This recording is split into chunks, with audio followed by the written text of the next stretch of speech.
Vision जो studio में हम लोग जो देखते थे कि 40 म्यूजिशियन स्टेज पर हैं या सेट पर हैं, रिकॉर्ड कर रहे हैं, उसे एक साथ में बैठ के सब बजा रहे हैं और गा रहे हैं, उसे अगर हम लाइव स्टेज पर ले आए तो how does it feel, how will the audiences feel, what kind of an experience will it be to see everybody playing and performing those beautiful songs live? और वो विजन के साथ हम शुरू किए and it's gone into a lot now. It's become a big show. ये सवाल जो आपका है वो एक्चुअली इनके करेक्ट आंसर करने वाले हैं. मेरा सवाल सभी से था. Sure. From our point at Saregama, matlab, this has been a dream that we've had for the last year and a half. The dream basically stems, uska jo source tha, wo ye tha ki we are sitting on the most amazing bank of music that one can possibly ever imagine. How do we use that asset and take it to another level in terms of the sound that we create with it? So that was a dream that we've been dabbling with for a long time. And matlab, बहुत देर से सोच चल रही थी. It's just again, it's जैसे भगवान ऊपर से कुछ एक टाइम आता है वो कहते हैं कि ये now is the time to do it. एक बार हम लोग we all met about 5 or 6 months ago and बात चली कि ऐसा कॉन्सेप्ट है. And at the same time these guys said I can't, they couldn't believe it because they had been thinking of something very similar. तो वो timing एकदम correct था from our point. But I think most importantly if you have to look at it from our side, क्या होता है sound evolution में there are landmarks that keep shifting the sound. So the sound of 30s was different to the sound of 40s, was different to the sound of 90s. This to us is that evolution in the soundscape as the next step. That is how we have we've seen it. जैसे किसी भी industry में innovation आता है, there are new things that happen. So this is from our point the next level of sound in in the music industry and in the country. That's how we've seen it, and that's how we believe it. We're going to fuel it. हमारा बहुत sincere effort रहेगा कि मतलब जो हम कह रहे हैं वहाँ तक हम लोग मैचअप कर पाए जो फाइनल साउंड आने वाली. I think that's the most important challenge that all of us have, and we will attempt it with absolute honesty is all we can से.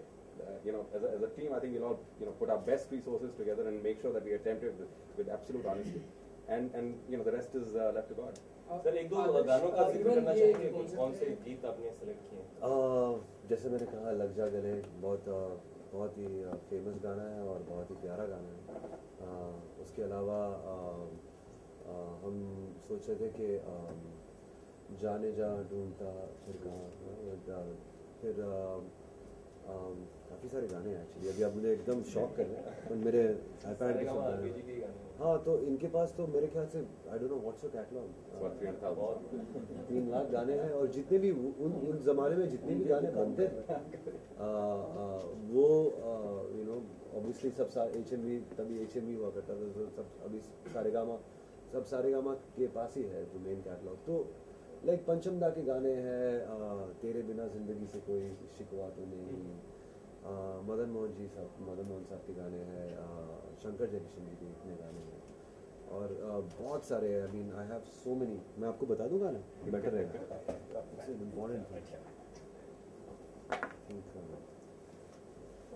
फिर अब मैं अंत में बताऊंगा गाने. आप सवाल पूछ सकते हैं. आदर्श अक्टूबर में आई थिंक ये स्टार्ट होने वाला है, तो डेट फाइनलाइज हुई है और कहाँ कौन सी सिटीज में इंडिया में आप पहले शुरुआत करेंगे? Tentatively October is the time. Locations के हिसाब से I mean we want to do it at historic. When we launched the property, we wanted to be at real landmark historic properties. So for example in Bombay we will try and do it at the Gateway of India. In Delhi we'll try and do it either at a Purana Killa or Red Fort. So those kind of locations we want to make it a really historic event because it is actually the way we planned it, it's going to be the next level. So it has to have a befitting location. And then even overseas, the show is going to travel all over the world in time to come.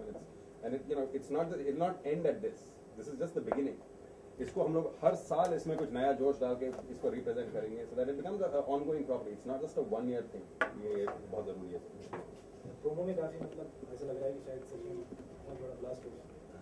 कितने लोग इसमें जुड़े हुए हैं, कितने मतलब drummer हैं, guitar बजाने वाले हैं, बहुत सारे लोग हैं, तो कितने लोगों का ग्रुप होगा? देखिए अभी तक तो जिस तरीके से जा रहा है अंदाजन there will be about 30 people on stage. ये अब की बात है.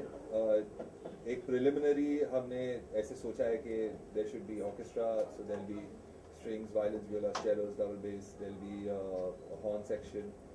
फ्लूट है, शायद सितार होगा, there will be 2 guitar players, maybe 1 guitar player, drummer, percussionist, 2 keyboard player. So list काफ़ी बड़ा है और काफ़ी सारे लोग हैं.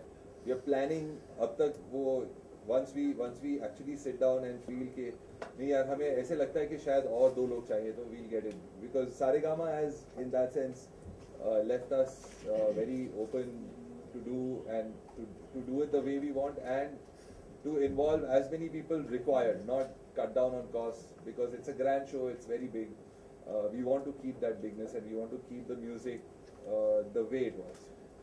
तकरीबन 16 म्यूजिशियंस जो है वो ऑर्केस्ट्रल म्यूजिशियन रहेंगे. जब ऑर्केस्ट्रा के म्यूजिशियन में कहूँगा तो आई मीन जो वायलिन, वियोला, चेलो, ट्रम्पेट, ट्रॉम्बोन और इस तरह की जो ब्रास इंस्ट्रूमेंट्स है, सैक्सोफोन, और उसके अलावा फिर बाकी के जो म्यूजिशियंस रहेंगे, जो ड्रमर है, कीबोर्ड प्लेयर, जो आज के जो नए दौर के जो इंस्ट्रूमेंट्स है, drummer, guitar player, base player, all that, जो वेस्टर्न इंस्ट्रूमेंट्स, कंटेम्प्रेरी इंस्ट्रूमेंट्स है, तो वो रहेंगे. उसके अलावा हमारे पास बांसुरी है और जो एक इंडियन लाइक सुलेमान ने कहा सितार शायद रहेगा. और फिर कोरस में हम 4 शख्स, 2 लड़कियां, 2 लड़के इस तरह के कोरस ले जाएंगे हम.